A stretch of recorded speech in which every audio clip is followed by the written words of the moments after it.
दोस्तों, दुनिया में आए दिन नए आविष्कार किए जाते हैं। ये सभी आविष्कार इंसानों की सहूलियत के लिए ही किए जाते हैं, लेकिन इनके एक्सपेरिमेंट के लिए अक्सर पहले जानवरों को चुना जाता है। जैसे कि कोरोना वैक्सीन को जब बनाया गया था तो पहले उसका एक्सपेरिमेंट चूहों और बंदरों पर किया गया था। जब देखा गया कि ये एक्सपेरिमेंट सफल रहा तो उसे इंसानों के लिए इस्तेमाल में लाया गया। ऐसे और भी कई एक्सपेरिमेंट दुनिया भर में किए गए हैं, जैसे स्पेस में कुत्तों और बंदरों को भेजा जाना एक्सेट्रा। इन एक्सपेरिमेंट में हमेशा जान का खतरा भी बना रहता है, लेकिन जरा सोचिए तब क्या होगा जब एक्सपेरिमेंट के लिए इंसानों को ही चुना जाए।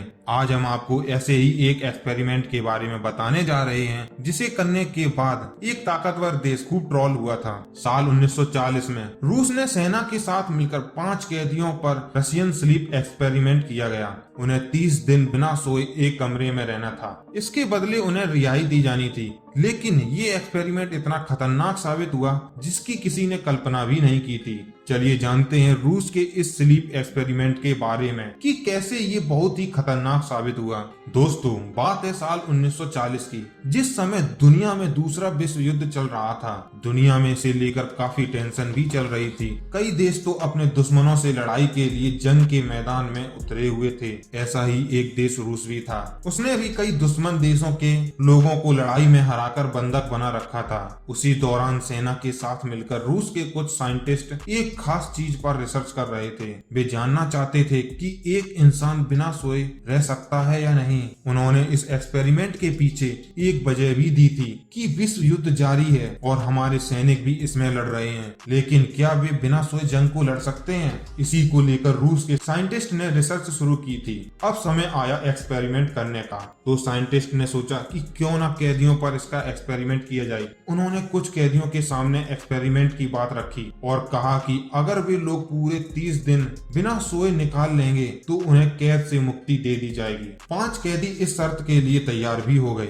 अब शुरू हुआ रशियन स्लीप एक्सपेरिमेंट। इस एक्सपेरिमेंट के लिए एक चैम्बर तैयार भी किया गया था जिसमें इन कैदियों को रखा जाना था। चैम्बर में जरूरत की हर चीज थी और हर तरफ उनकी एक्टिविटी पर नजर रखने के लिए कैमरे लगाए गए थे। वो चैम्बर कांच का था। उस कांच से बाहर से अंदर की तरफ तो देखा जा सकता था, लेकिन अंदर से बाहर का मंजर नहीं देख सकते थे। फिर कैदियों को कमरे में भेजकर उसे लॉक कर दिया गया। कैदी इस दौरान सोए नहीं। इसके लिए एक खास तरह की गैस ऑक्सीजन के साथ छोड़ी जाने लगी, जिससे वे ना चाहकर भी सो ना पाए। कमरे के अंदर माइक्रोफोन भी लगे थे, जिससे कि साइंटिस्ट उनकी हर बात भी सुन सकते थे। पहला दिन नॉर्मल बीता। सबने खाना पीना करके और एक दूसरे से बात करके समय बिताया। दूसरा दिन भी ठीक रहा। तीसरे दिन कैदी थोड़े थके से लगे, लेकिन फिर भी दिन जैसे तैसे बीत गया। चौथे दिन उनकी आंखों में नींद तो दिख रही थी, लेकिन वे गैस के कारण सो नहीं पा रहे थे। लेकिन 5वें दिन साइंटिस्ट ने नोट किया कि कैदी आपस में बात तो कर रहे हैं, लेकिन वे सभी एक साथ ही बोले जा रहे हैं। सभी बस अपनी बात सुना रहे थे और दूसरे की नहीं सुन रहे थे।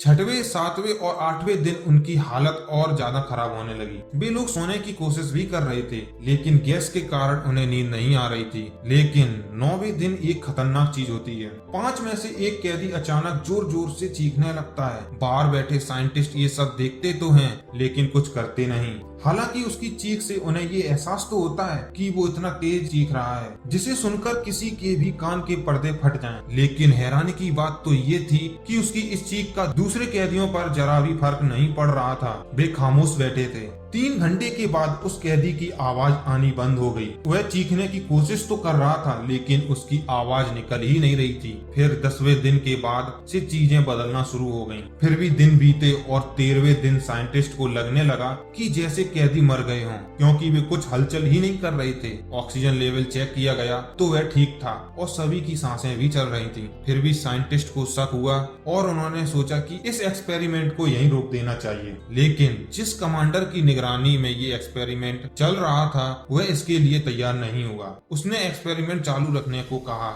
2 दिन और गुजर गए। फिर 15वें दिन साइंटिस्ट ने डिसाइड किया कि वे अंदर जाकर एक बार चेक करेंगे। उन्होंने कैदियों को निर्देश दिया कि जब हम अंदर आएंगे तो आप सभी दरवाजे से दूर रहेंगे। अगर ऐसा नहीं किया तो आपको गोली मार दी जाएगी। अगर आप दूर रहे तो हम आपको आजाद कर देंगे। फिर जैसे ही दरवाजा खुलता है और उन्हें कहा जाता है कि उन्हें आजाद किया जाता है, तो पांचों का जवाब सुनकर साइंटिस्ट हैरान हो गए, क्योंकि कैदियों ने बाहर आने से साफ इनकार कर दिया था। उन्होंने कहा कि हम यहीं रहना चाहते हैं। तभी साइंटिस्ट ने देखा कि फर्श पर खून पड़ा है और दीवार पर भी खून के छींटे हैं। उनमें से कुछ कैदियों के जिस्म का मांस गायब है और हड्डियां भी बाहर आ गई हैं। साइंटिस्ट को लगने लगा जैसे कैदियों ने अपना ही मांस खा लिया है, और ये देखते ही साइंटिस्ट बाहर आ गए। उन्होंने गैस को बंद कर दिया, जिससे कैदियों को नींद नहीं आती थी। लेकिन जैसे ही उन्होंने गैस को बंद की, एक कैदी की मौत हो गई। उसकी लाश को बाहर निकाला गया। साइंटिस्ट ने तय किया कि इस एक्सपेरिमेंट को अब फाइनली रोक देंगे,